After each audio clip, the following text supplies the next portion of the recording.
So something I have seen over the years is the masses concentrate on a couple of certain bets. I've certainly seen this in real estate. Back in the day, everybody was buying new construction and flipping it before it was built. Then we went to flipping. Then we went to Airbnb. Then we went to syndications.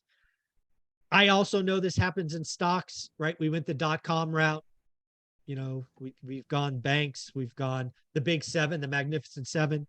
So I want to talk about with Taylor why investors often concentrate their money in one area only to see it maybe go up and then revert to the mean. So Taylor, do you see this kind of behavior a lot in investors? Oh, no doubt. And especially right now, Michael, I mean, to your point, the magnificent seven, as the markets call them, I started calling the significant seven before the market started calling them the magnificent, because whatever. But yeah, I mean, if you look at those names right now, it is all because they have two things going for them. All of them have some sort of exposure to AI, right? So artificial intelligence that is going to create this mass surge of productivity and increased margins. So that's the one thing they have going for them. And the other thing they have going for them is they're large companies that have really large cash positions and have a pretty decent moat around their business. And we've talked about them a lot, but they are, and I don't know if I'll be able to name all of them: Amazon, Apple, Microsoft, Google, Meta, Tesla, Nvidia. Got them. So that's the seven of them. And what you're seeing is a mass concentration in those names. And when you look at those seven names, they make up something like 40% of the NASDAQ 100 and something like 20 something percent of the S&P 500. The concentration is massive. Apple is over 7% of the S&P. Microsoft is right behind it at 6%. Those are two of the largest constituents in the S&P 500 index of all time.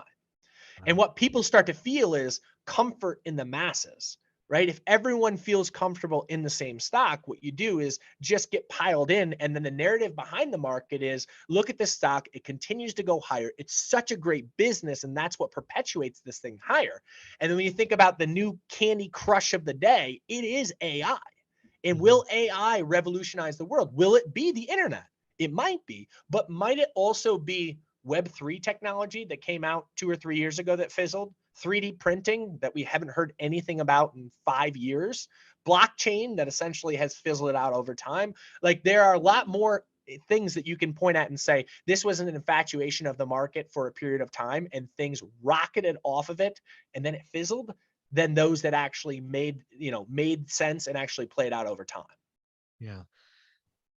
I've just seen it. And one of the reasons I still talk about real estate and go to meetup events is because I try to figure out where the masses are going, Right. right? When I sense the masses, I did an event in San Jose, California. I think it was in 2019. I think it was 2020.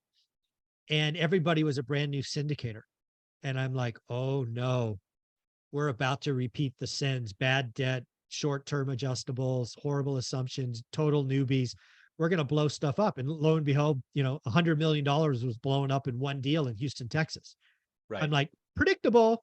Then we have all these Airbnb folks who, start with oceanfront properties and then they start downgrading because they can't afford it. And next thing you know, they're buying, properties next to graveyards. I'm like, that's not going Right. to last long term. It's just the masses really do concentrate.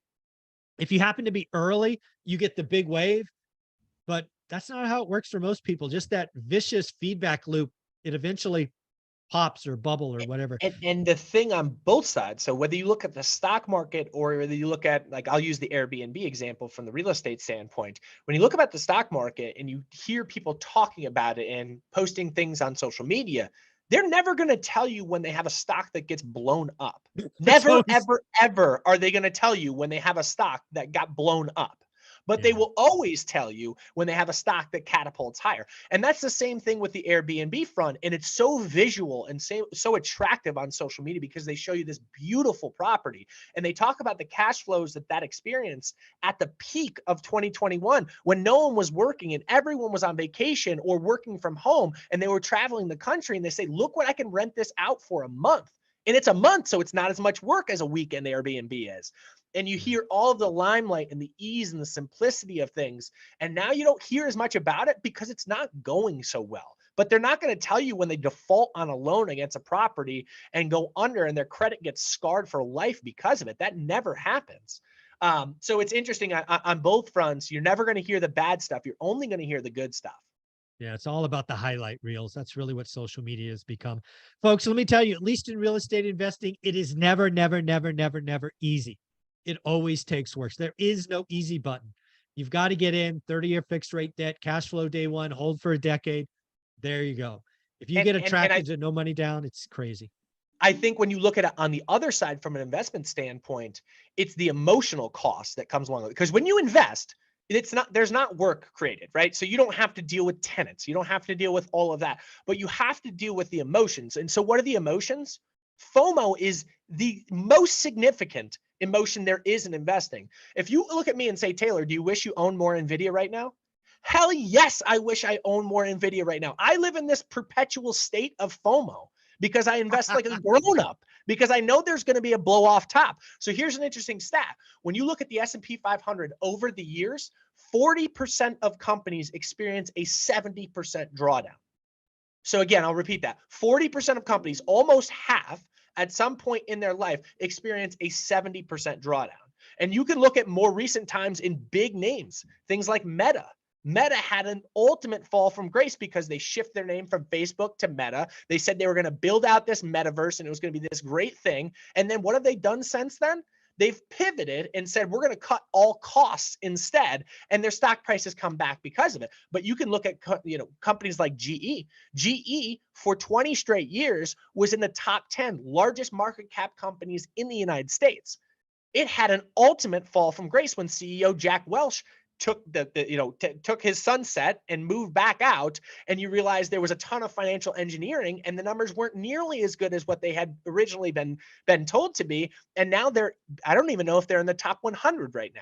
And that one hits really near and dear to my heart because I live just about an hour away from Schenectady where GE is, and people had all of their wealth concentrated in that one single name of GE. And when it had an 80% fall from grace, their retirements were absolutely blown up because they were concentrated in that position. Yeah.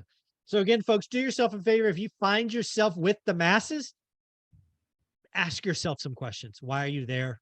Do some fundamental analysis. If you've seen a big rip, maybe take some chips off the table, get your capital back, put in stop losses. There are ways to protect yourself. Just when you find yourself in the masses, time to be careful. Taylor, where can people find you? When you feel really good, just have a question, because you should never, as an investor, feel really, man, I am so damn smart. That is the time to start to raise some red flags. Warren Buffett. Yeah, exactly. And we've all been there. So now we're at Life Goal Investments, both on Instagram and on TikTok, talking about stuff like this every single day.